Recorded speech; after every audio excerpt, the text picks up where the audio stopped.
I'm here in a store in Akihabara called Otachu, and it's a bit of a hole in the wall. There's some really nice cards, which I'll show you guys in a little bit, but more importantly, they have this machine here, which I've spoken a little bit about before. This is what they call Horipot, or gacha in Japan. You basically put in money, a little pack comes out, you don't know what cards you're gonna get. It could be anything. Most of the time, it's kind of a awkward card. It's not the greatest card, but occasionally it's really, really good. So I've got some money here. We're gonna just get a little bit silly. One play is 500 yen. So we might get like 20 cards out of this thing? And then we'll look at some of the really cool cards in this store. It's really straightforward. You put in yen. Sounds pretty cool. Press the button. And then down here, a little card comes out. We're gonna get about, I'd say 20 of these boxes. This is easily one of my favorite stores in Akihabara, bar none, just because they have so much variety when it comes to vintage stuff. I find it like incredible to see cards like this just in full display here. It reaches as far as base set, all the way down through into like the starter Neo, and you have so many different cards. It's not even like, it's just like one or two or a few. It's like most of the cards from those sets are here. So if there's a card that you're missing from your set, or just something that you've just been chasing after, like chances are Otachu has got it. After this video, I'm kind of worried that it'll get cleaned out. You'll always find bargains no matter what. That's the really cool thing about it, is that like a lot of it isn't overpriced. Also, huge shout out to the people that work here at Otachu for letting us film this video. Thank you so much. Really, hontou arigatou gozaimashita. It's like so self-indulgent. I don't know. You're just gambling. It's so, hey, you can't say that. God, it's looking at you. I know, right? This can go multiple ways.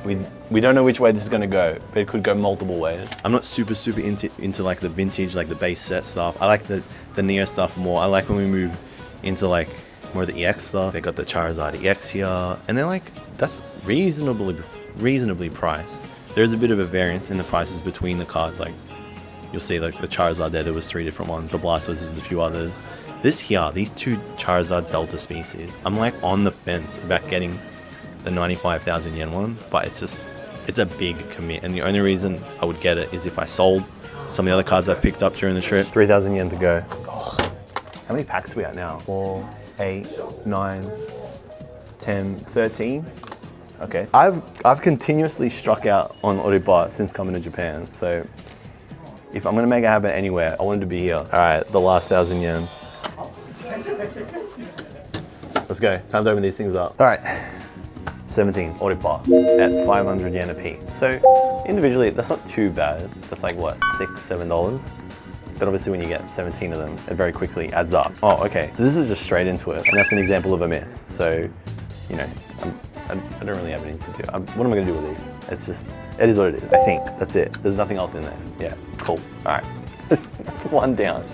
16 to go. I don't know whether to do this slowly either, because it just kind of happens really quickly. It's just gonna like pop out.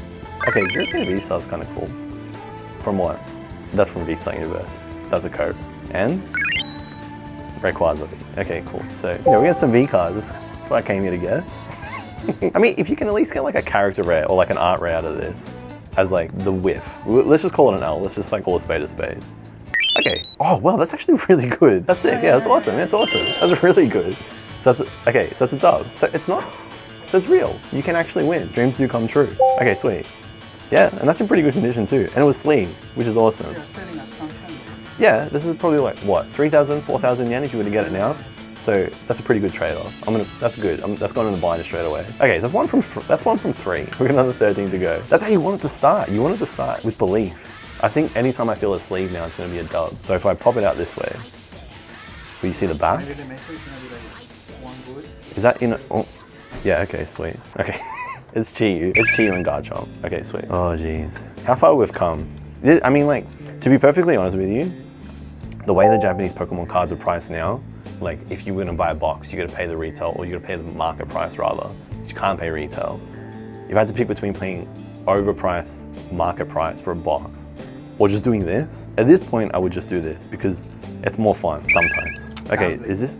Yeah, but I mean, like, opening up a booster box anyway at that price basically is. Because if you walk away, let's say you spend like 100 USD. I mean, I've said this a million times on a booster box and you get like a card that's worth 10. It's pointless. You literally might as well have just done this. Or you can do what I like best. Pick out something from some older sets, and trust me, there are plenty to choose from. All priced around the same as a booster box on the secondary market. They've even got some Carter stuff here, dating back over 25 years. And for the Sinnoh fans, they've got a huge range of LVX cards from the Diamond and Pearl era. It's never ending in here. I love this Politoed. Actually, you know what? I'm probably going to buy the Politoed before I leave because it's so nice. The Rayquazas, Slugma, shout out to Lorviette, Flareon EX, like the Umbreon. There's just so many really cool cards here. You got the Delta Species type Flosion. Again, I think, you know what?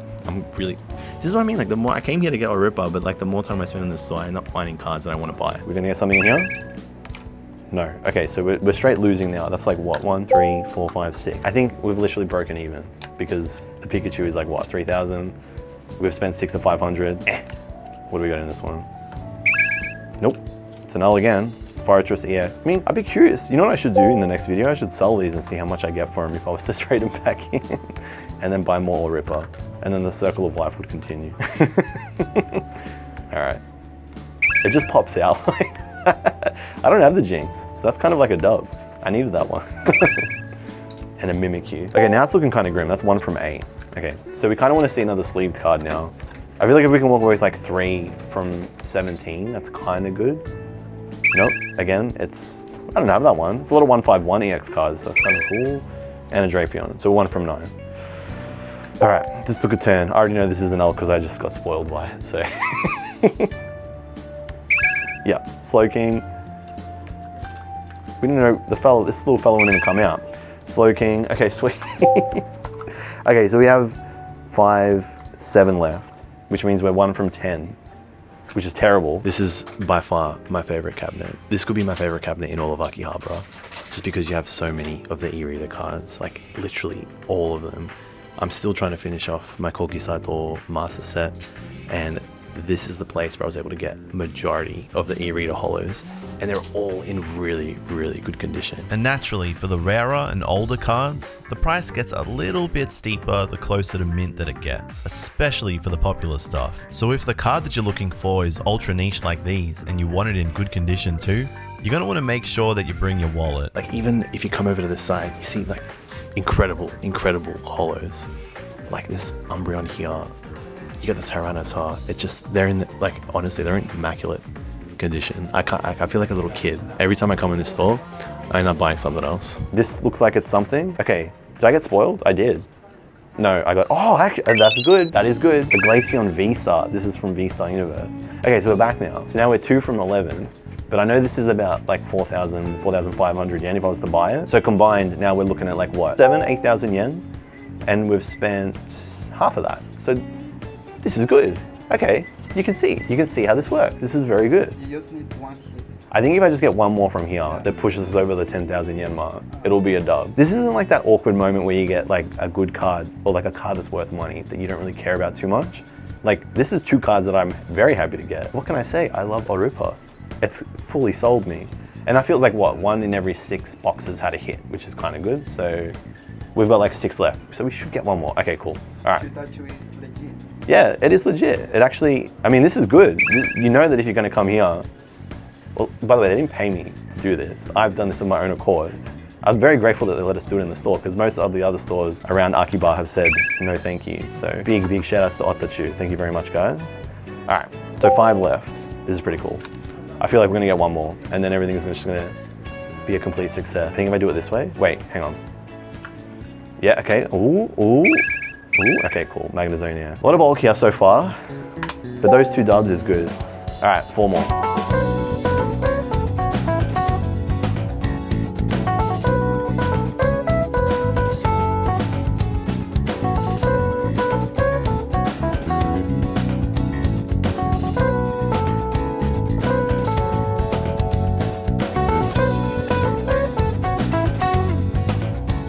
I should have probably shown you guys as well what the hits you could get from this were. All right, what do we got?